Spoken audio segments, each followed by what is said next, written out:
بسم اللہ الرحمن الرحیم۔ بخاری شریف اور مسلم شریف کی حدیث پاک متفق علیہ۔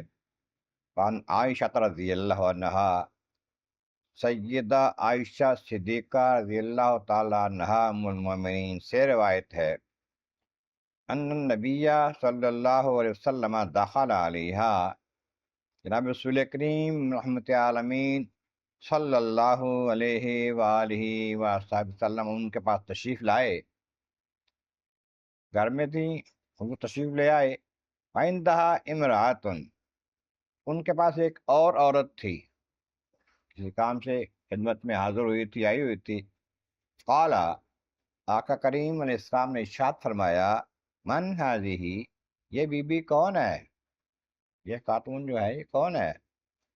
قالت ہذہ فلانۃ تذکر من صلاتها، تو سیدہ عائشہ صدیقہ رضی اللہ تعالیٰ عنہ نے بتایا کہ حضور یہ فلاں فلاں بی بی ہے، صاحب اس کی نمازوں کا ذکر کیا کہ نمازیں بہت پڑھتی ہے،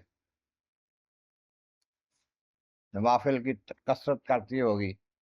قال، آقا علیہ السلام فرمایا، ماہ، رکو، سنو، علیکم بما تطیقون، تمہارے اوپر اتنا ہی لازم، تم استطاعت رکھتے ہو، طاقت رکھتے ہو، ہمت کے مطابق تمہارے اوپر لازم ہے۔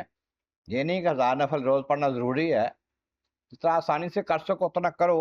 اس لیے فواللہ لا یمل اللہ حتی تملو، اللہ کی قسم، اللہ تبارک و تعالی تمہیں عطا کرنے سے نہیں تھکتا، اکتاتا نہیں ہے، اس کی عطاؤں میں کمی نہیں ہوتی، رکاوٹ نہیں ہوتی، جتنا کرو گے وہ دے گا، لیکن حتیٰ تملو، تم تھک جاؤ گے، تم اکتا جاؤ گے زیادہ بات سے عرض کرتے کرتے۔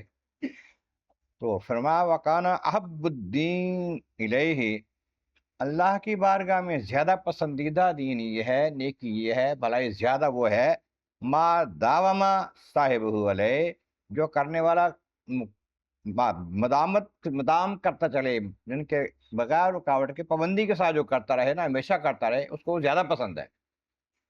تھوڑا عمل کرتا ہے لیکن مستقل کرتا ہے، کبھی کر لیا کبھی پھر تھک کے آ کے بیٹھ کے، ایسا نہ ہو، یہ زیادہ پسندیدہ ہے۔ اللہ تبارک و تعالیٰ جل وعلا میں نیکیوں کی، بھلائیوں کی توفیق عطا فرمائے، مستقل عطا کرے۔